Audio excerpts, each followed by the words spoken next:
তিন রকমের ব্লগে সবাইকে স্বাগত। আজকে যা বানাচ্ছি চিকেন কোর্মা দিয়েছিলাম, আবার বানাচ্ছি একটু অন্যরকমভাবে, ফটাফট 5 সেকেন্ডের 27 মিনিটের মধ্যে। এই হচ্ছে আমার তো বাবা, ওয়েদারটা কি খুব সুন্দর দেখো, দিস ইজ ওয়েদার।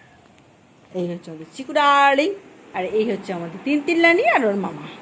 কি লাগবে হ্যাঁ, আর আমার এই যে কুমড়ো ফুলের বড়া, কড়া বসিয়ে দিয়েছি, তেল দেবো, বাটার লাগবে, কী লাগবে হ্যাঁ, রসুন, কাজু, এই যে কাঁচা লঙ্কা, মানে সাদা হবে তো, হলুদ পড়বে না,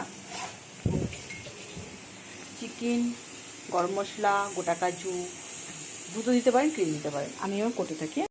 গরম মশলাগুলো দিয়ে দিলাম, সব রকমের গরম মশলা, ঠিক আছে, এলাচ ফাটিয়ে দেবে, নাহলে ফাটবে।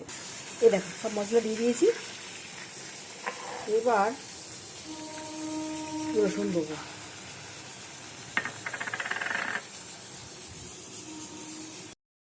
কাঁচা লঙ্কা দিলাম, কাজু দিলাম, এবার এটাকে নাড়তে হবে। দিলাম সব, এটা আদা দেবো। আচ্ছা, এতে লঙ্কা গুঁড়ো দিয়েছি, আদা দিয়েছি, মাংস দিয়েছি, ধিমি আছে রান্না করতে। 27 মিনিট সময় লাগবে যদি চিকেনটা আপনারা সেদ্ধ করে নেন, আর যদি ডাইরেক্ট এতে চিকেনটা সেদ্ধ করে তাহলে একটু সময় লাগবে।